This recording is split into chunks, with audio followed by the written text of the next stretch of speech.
çözmek, problemleri çözmek demek. Kur'an bir çözüm kitabıdır. Evet. Zümer suresine başlıyoruz. Bu Mü'min suresi bayağı fazla sürüyor yani. Efendim 84 ayet, 85 ayet efendim.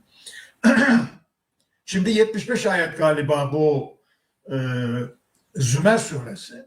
Yani Zümer suresi öyle konuları ele alıyor ki değerli kardeşlerim.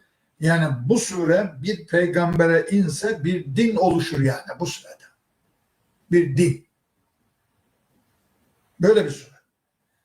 Çok çok konular işliyor burada Allah-u Teala. Hepsi öyle de surelerin kendi hacmine göre surenin uzunluğuna göre tabii hepsinin bir ağırlığı var. Şimdi burada Zümer suresi tabii Mekke döneminde inmiş. Ayetin sayısını biraz evvel söyledim.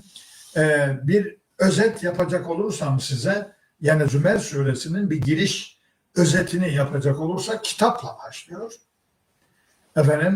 Allahu Teala tevhid inancıyla, dini Allah'a has kılmakla devam ediyor. Bilginin üstünlüğüne gidiyor. Bilginin, bilenlerin üstün olduğunu bilme ile insanlar birbirinden ayrılıyor, klasifike ediyor Allahu Teala ve dini Allah'a has kılarak ibadet etmenin önemi vurgulanıyor ve Müslüman adamların, muhsin ve takva sahibi insanların sözü dinlerler ve en güzeline uyarlar diyor Allahu Teala. Sözü kimin söylediği önemli değil. Sözün kendisi önemlidir bir Müslüman için. Sonra kimin göğsünü Allah İslam'a açtığını ele alır Zümer suresinde. Sonra Allahu nezzele ahsenel hadisi, sözün en güzelini Allah'ın indirdiğini söyler. Daha sonra kimin daha büyük zulüm yaptığı konusuna girer. Daha sonra şefaatin kime ait olduğunu anlatır bu sure. Daha sonra ahirete inanmayan insanların Allah'ın tekliğini duydukları zamanda kalplerinin kırıldığını söyler bu sure. Sonra insanoğlunun Allah'ı hakkıyla takdir edemediği konusunu ele alır bu sure. Sonra kıyametin kopacağı zaman sura üfürüldüğünü, ardından insanların ahirette dirilmesi için ikinci kez sura üfürüldüğünü, sonra sorgulamadan sonra bir grubun cehenneme sevk edildiğini, bir grubun da cennete sevk edileceği konularını ele alır. Ben şimdi böyle ezbere ayetler, sayfalar gözümün önünde olduğu için Allah anneme rahmet eylesin, hocama rahmet eylesin. Yani kolay değil, böyle sayfa sayfa tıkır tıkır size anlatmış olduğum, özetlemiş olduğum bu Zümer suresini. Tabii pek çok sureye Allahu Teala kitapla başlıyor. Çok önemli çünkü. Anlatmıştım size neden Allahu Teala kitapla başlıyor diye anlatmış olmam lazım illaki. Yani bu Mü'min suresinde de anlattım bunu. Videoları takip ederseniz bulursunuz onu. Ama ben yine burada söylemekte yarar var. Belki bakarsın bize yeni katılan kardeşlerimiz olabilir. Onlara da söylemiş olalım. Bütün eğitim sistemleri birbirinden farkları eğitimin merkezine hangi değeri koydukları ile alakalıdır. Merkeze hangi değeri koyuyorsa o nedenle diğer eğitim sisteminden farklılaşır. İslam eğitiminin merkezinde kitap vardır. Yani Kur'an kitap okuludur. Kitabı merkeze alır. Anlıyor musunuz? Olay bu. İslam'ı diğer eğitim merkezlerinden ayıran değer merkeze kitabı koyduğu için. Onun nedenle birçok surenin başında kitap vardır. Mesela olay bu. İslam'ı diğer eğitim merkezlerinden ayıran değer merkeze kitabı koyduğu için. Onun nedenle birçok surenin başında kitap vardır. Mesela Bakara suresi. Zâlikel kitap diye başlıyor. Efendim hep kitapla birçok sure böyle devam ediyor. İşte ben de size bunun hikmetini anlatmış oldum. Yani Kur'an-ı Kerim okulu, üniversitesinin merkezinde kitap vardır. Kitap eğitimi, kitap okulu, kitap öğretimi. Olay bu. Şimdi biz Bismillahirrahmanirrahim diyerek Zümer suresine başlıyoruz. Diyor ki Yüce Allah, Tenzilül kitabi minallahil azizil hakim. Aziz olan, yani çok güçlü olan, hakim, yaptığı bütün işleri hikmetle yapan, yani hikmetin kaynağında olan Allah'ın indirmesidir bu kitap. Neden böyle başladı? Kitabı indirmekle başladı. İndirme niye? Şimdi büyük bir tartışma var Peygamberimizin döneminde. Allah indirmemiş, Peygamber kendisi yazmış. Muhammed kendisi yazdı diyorlar. Hatta başkaları da yardım etti ona diyorlar. Öyle bir münakaşa vardı o zaman. İşte bu münakaşaları Allahu Teala böyle Secde suresinde de var, birçok ayette var. Allah'ın indirmesidir diyor Allah-u Teala. Bunda hiç şüphe yoktur benim indirdiğime dair. Tabi bunu söyleyen insanlar Kur'an-ı Kerim'i eline alıp bir harfini, bir ayetini okumuş değil.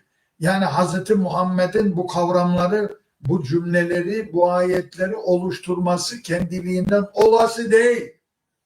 Bunu anlayacak. Anlayacak ama bakmıyor ki, kitabı eline almıyor ki.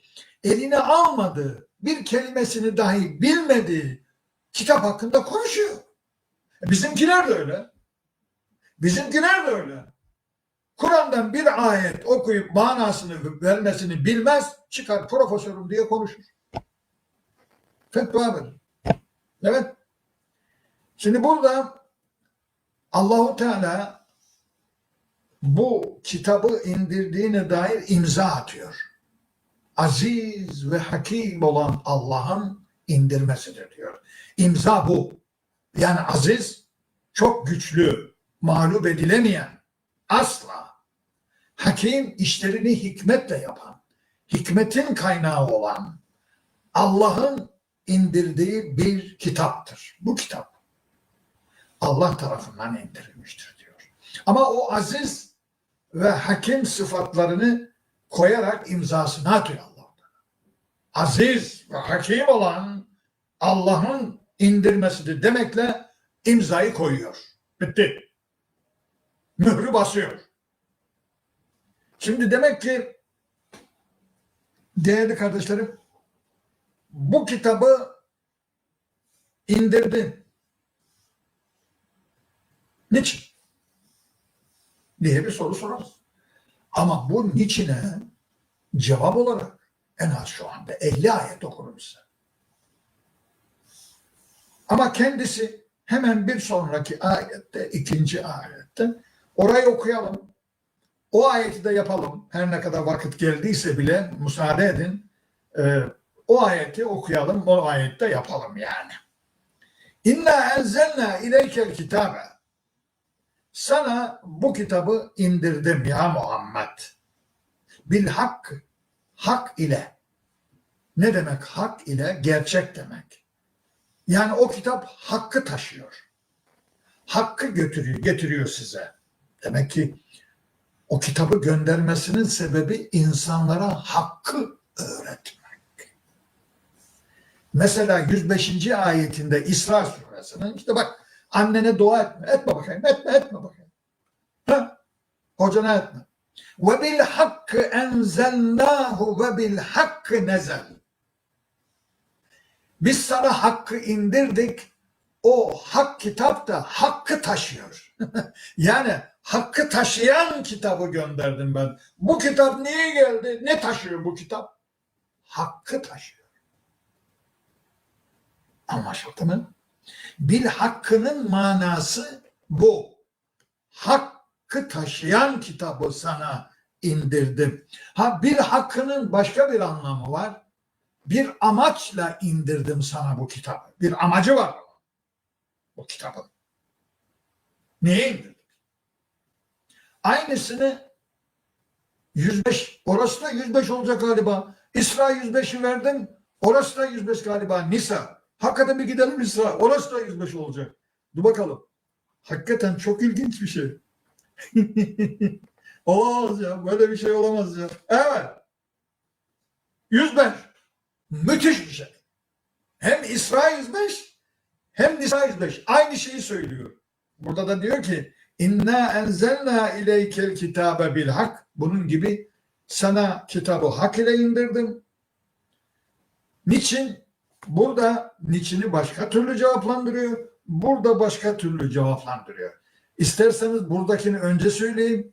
Ana ayetimizde fa'budillâhe muhlisan lehuddin. Dini Allah'a has kılarak ona kulluk etmen için sana bunu indirdi. Tevhid inancı yani. Dini Allah'a has kılmak tevhid inancının çok önemli bir unsurudur.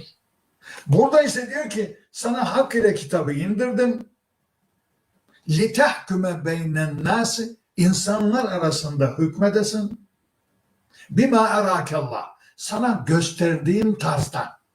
Sana nasıl gösterdiysem öyle hüküm vermen için bu kitabı sana hak ile indirdim. Gerçek olmayan bir şeyle hüküm verilmez. Hak olmayan bir şeyle hüküm verilmez. Muhteşem. Ama gösterdiğim tarzda. Şimdi biz hocalar Allah'ın gösterdiği tarzda hüküm verir. Peygamberi vermedi mi? Asa sünnet. Sünnet burada. Burada. Dini Allah'a has kılacaksın. Mezhebe değil, tarikata değil, cemaate değil, alimlere değil, Ahmet'e, Mehmet'e değil, Allah'a. Bak. Allah, lillah aşkına hocalar. Ha bu ayete bir bak. Ya bir bakın da. Siz Kur'an'ı küçümsüyorsunuz. Siz Kur'an'a gider misiniz ya? Hı? Bak nasıl burada dantel örüyoruz. Görüyor musun? Dantel örüyoruz da. Şimdi burada diyor ki Allah-u Teala bu kitabı sana hak ile indirdim. Benim sana gösterdiğim tarzda hüküm vermen için. Hüküm vermek ne demek?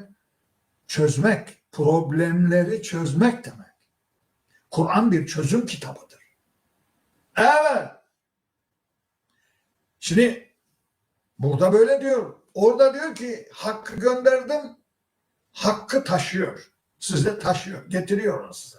Yani o Kur'an'ın içinde hakkı bulacaksın diyor Allah. Hakkı. Hani haklar diyoruz ya. İnsan hakları evlense. La hakkı gelsin buradan öğrensinler. Biz anlatamamışız dünyaya. Şimdi burada bu kitabı sana indirdim ya Muhammed. Niçin indirdim? Hak ile indirdim. Nedir onun birinci ilkesi? Fa'budillâhe muhlisen lehu. Dini Allah'a has kılarak kulluk yapma. Başka varlığa tapınmayacaksın. Dini Allah'a has kılarak kulluk yapacaksın. Biz dini Allah'a has kılarak kulluk mu yapıyoruz acaba? Ha? Şimdi tabii biraz geçirdik ama bu hiç olmazsa Zümer suresinin 2. ayetini yapalım dedik. Gelecek hafta devam edeceğiz. Bu konu bitmiyor burada. Bu dini Allah'a has kılma konusu bu Zümer suresinde işleniyor. Baya işte. Baya. Şimdi değerli kardeşlerim ben doymadım. Neye değil? Doymuyorum. Hele size böyle yüzünden görsem sizi yüz yüze. Hiç doymam. Efendim her başlayan şey biter. Bizim sohbetimiz de burada bitti. Ben sizlere selam, sevgi ve saygılarımı sunuyorum. Allah'a emanet ediyorum. Hoşça kalın. İyi geceler efendim.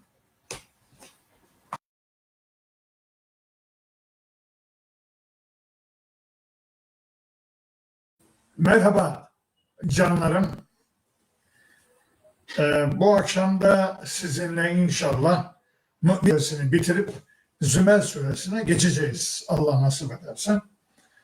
Şimdi 83. ayet